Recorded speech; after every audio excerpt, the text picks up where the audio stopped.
Okay, so what do we got here? We got a tangent, secant, integral, right? These ones are really not that fun. And what also doesn't make it that fun is that these are not of the same degree, right? We have 4 and 3, so we have an odd and even power.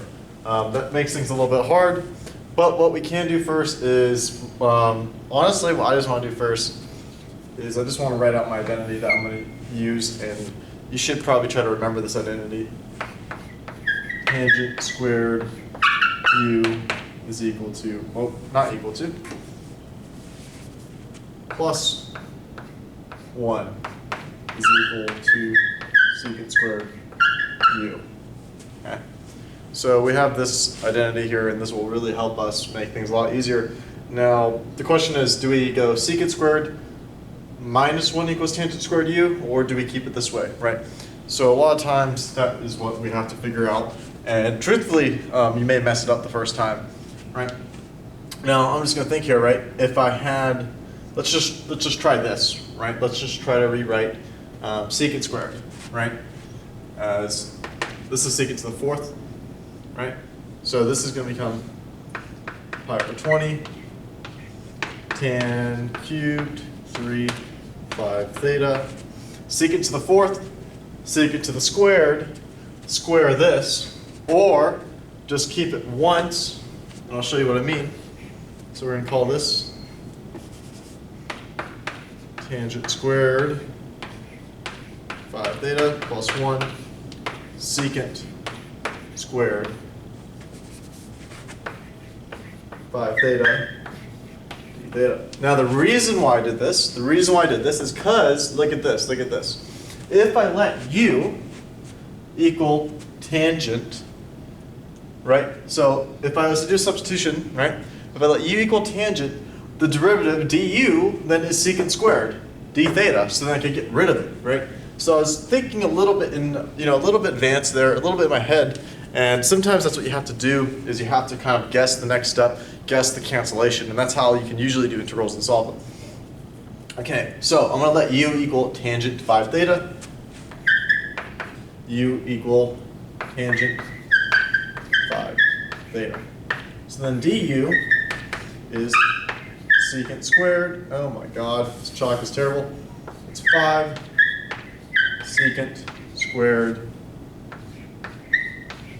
5 theta d theta. Okay, and remember, right, if you do this, you should probably change your balance as well. So we were originally in theta, and now we're going to be in what? U. So theta was originally pi over 20. Well, I mean, it still is pi over 20 and 0. So if you put this into here, right, put this guy into here, so you're going to get pi over 4. Tangent pi over 4 is 1. Put this guy into here. Tangent of 0 is what? 0. Okay. So look at that. A lot nicer already. Okay. So we now have this new integral, which is just from 1 to 0, 1 to 0. And then we're going to make these substitutions. So wherever you see a tangent 5 theta, that's become a u. So we're going to get u cubed, u squared plus 1. Secant squared 5 theta, d theta. That looks really similar to this, except there's a 5 out here. So what that means is all we have to do is divide this one by 5. So just put the 1/5. Put the 1/5 out here. And then look at that, right? What do we get? We get du. Okay, now this is starting to look like a lot nicer of integral. And we can really just compute this right now. And we'll see that we're going to get u, right? U to the 7th. Yep. Okay, actually, I'm not going to skip a step for you guys. I was going to skip a step and make the video shorter, but why would I do that? Because you guys literally are watching the video for me to do the steps. So I'm going to do it. Okay. Integral 1 to 0. U cubed, u squared, that's going to become u6. U cubed plus 1, that's a plus. It stays u cubed du. Now we know this, right? And now we can see that's going to be 1/5. And u to the 7th, 7 plus, right? U to the 4th 4. Okay. And I added wrong, my bad, 3, right? This should be 5. And then this would be 6. See, you can logic check yourself, because if we started off right here, we'd see that we should have a similar power distribution, exponential power distribution, that's what I mean. That's being evaluated from 1 to 0, okay. So all that, what does that become? That's 1/5. Put 1 into that, what does it become? 1/6 plus 1/4. Not 1/6 plus 1/4. Well, it is 1/6 plus 1/4. My bad, I just wrote a 7 there on accident. 1/6 plus 1/4.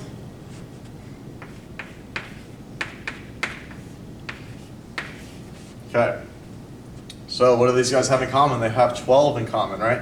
So 1/6 is 2/12. 1/4 is 3/12. So 2/12 plus 3/12 is 5/12.